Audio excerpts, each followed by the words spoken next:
Hello everyone, this is another watch before you buy video. The purpose of this video is to share my experience on the model kit I have. I will discuss the good, the bad, and the uglies, so you will know that if this is the right kit for you. Make an informed decision whether to purchase the kit or not, and possibly avoid the mistake I had when building the kit. In these videos, I usually go through the instruction manuals and point out the things you may need to pay attention to. And then I will discuss the issues I had with the kit when building it. Afterwards, I will summarize my experience and make recommendations. In addition, I will also show you my complete model. The purpose is never to show off any modeling skills. Instead, it is to demonstrate what an ordinary people can do with the model kit in a reasonable amount of time. So, without further ado, let's get started. The IS-2, or JS-2, is the Russians' answer to the famous German Tiger I tank in the Eastern Front in the World War II. IS-2 has the massive 122mm D25T gun. It is an iconic Russian heavy tank.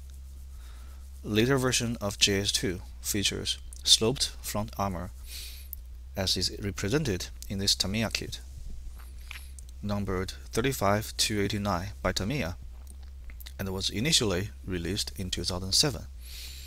This is one of the finest examples of Tamiya's 1/35th scale armored vehicle kit.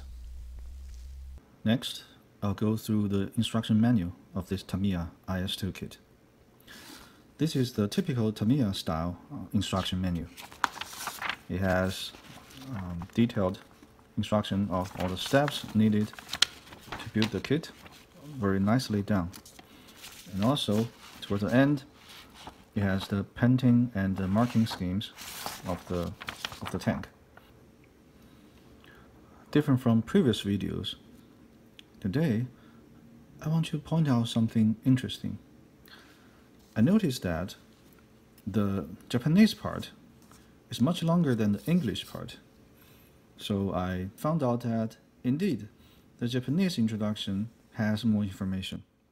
According to Google Translation, in the Japanese introduction, it says, in the middle of World War II, in 1942, the German Tiger I tank emerges in the Eastern Front with impressive 88mm gun and 100mm frontal armor, a combination of great firepower and armor protection. Then, the Japanese introduction says, the Russian quickly developed a new heavy tank with good mobility, big cast turret, 85mm main gun, which was later upgraded to 122mm. The tank that the frontline troops are looking for is named JS, the name of the Russian Prime Minister. You know, Russia didn't have a Prime Minister back then, but that's what the Japanese part says. The former is called JS-1, the one with 85mm main gun, and the one bears the 122mm is called JS-2. The Japanese introduction also says the 122mm gun is capable of penetrating 142mm of vertical armor plate at a distance of 1,000 meters. However, it can only carry 28 rounds. In addition to that, at the end of the Japanese introduction, it says, in the end, there were over 3,000 JS-2 produced, and it poses as a threat to the Western countries. And this JS-2 design eventually evolved into the T-10 and JS-3 heavy tank, laying the foundation of those post-war first-generation main battle tanks. So this is the difference between the Japanese description of the tank and the English description or introduction of this tank. I thought this is a little bit interesting, and I would like to share this information with you guys. Now, let's turn a page and look at the steps involved in building this JS-2 heavy tank. First step is the wheels. The return rollers, the road wheels, there are 14 of those. The drive sprocket, there are 2. And also the front and back armor plate with spare track links. Step 2, it's a lower hull of the tank. Just make sure that you place A16, you attach A16 to the hull of the tank before you attaching A13. Otherwise, it's very difficult to put them on. Step 3 is about the suspension arms. I would recommend attach C28 and C29 first, then glue A7 to the hull. Afterwards, you attach the suspension arms. Note that there are 2 types of suspension arms, A5 and A6. Don't get confused. The fit of the suspension arms are perfect. There's only one way of putting them in, and there's no wiggling, no play of the arms. This can guarantee that in the end, all wheels, all the road wheels, will be touching the ground. Also, this kit very conveniently provides a tool, A14, to help you align all the suspension arms. Just make sure that they are on the same level. So this is a very nice feature, and this is something I really like about this kit. Moving on to step 4, some accessories to the hull. Pay attention to the fuel tanks. On the fuel tank, there are 2 types of mold lines. One type of mold line is intended, but the other is non-intended. What I mean by that is there are molded lines to simulate the wheeled lines of the oil tank. So that mold line you need to keep.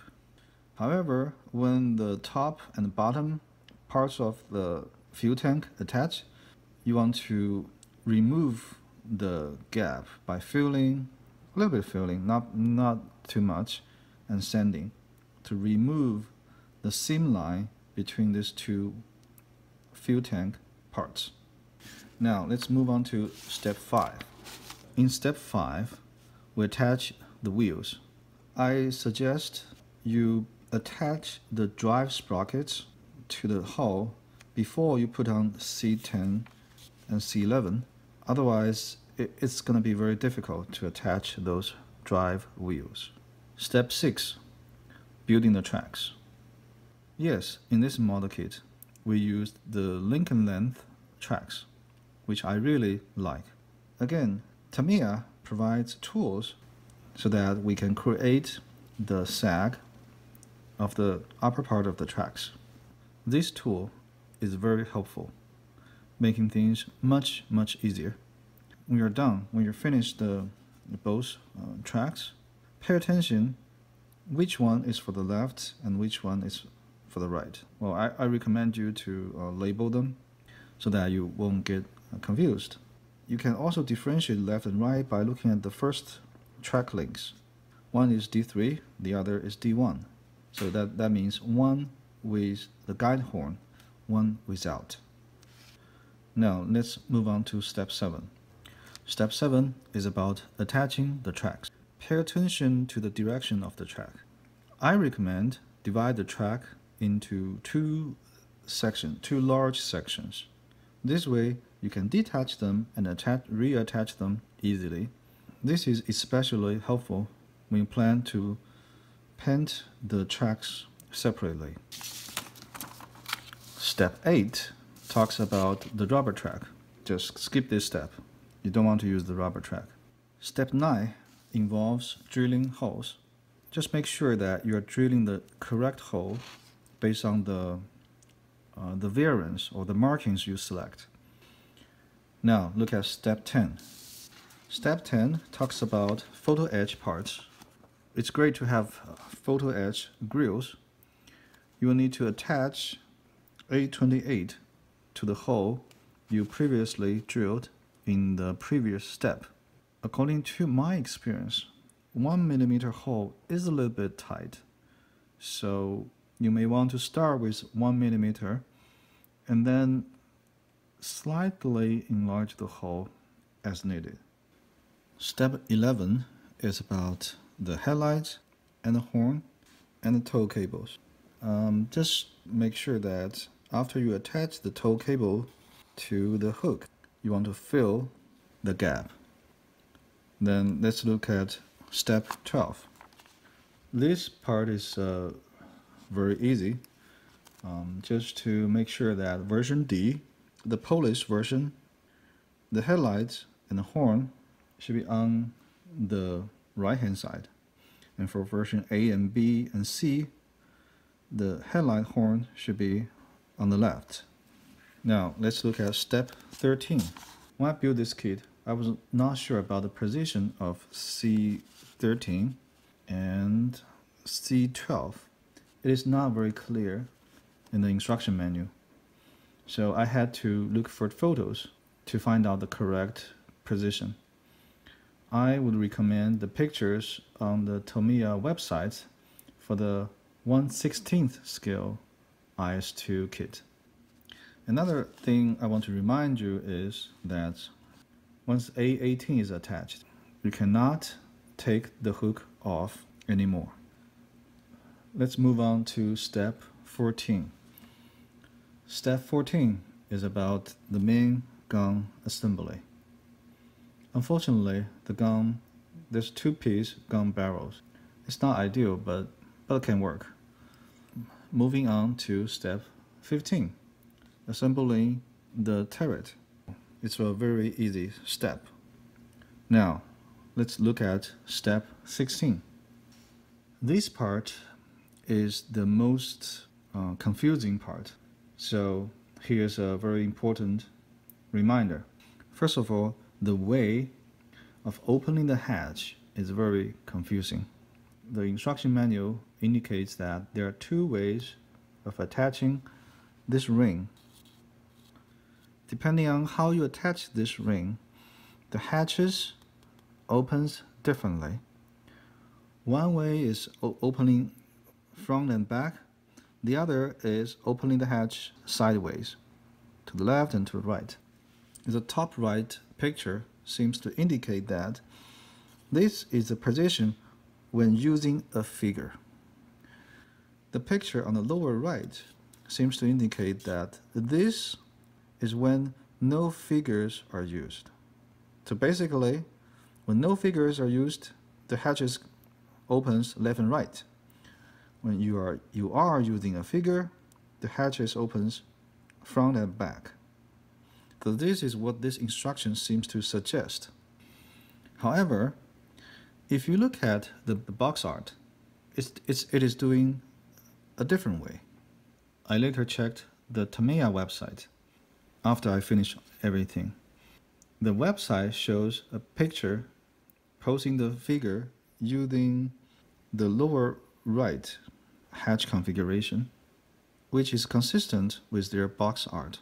So either the instruction manual is not correct or the box art is incorrect. You be the judge. Another thing I want to remind you in this step is that I do not recommend you to attach those rails to the turret right now. I would recommend wait until you finish painting the white stripe and then attach those rails A2, A8. So this will make masking much easier. So that's step 16. Next, let's look at step 17, attaching turret parts. The build was smooth, but again, if you want to paint the white stripe, do yourself a favor and do not attach A2 and A8. Finally, let's look at step 18. We put everything together. that's all the steps needed to build this kit. Only 18 steps. So that means it's going to be a very pleasant build. This is the end of the first part of the review video, in which we went through the instruction manual of the Tamiya JS-2 kit. In the next video, we'll show you the complete model kit, give some builder's tips, and also make conclusions and recommendations. Thanks for watching. I'll see you next time.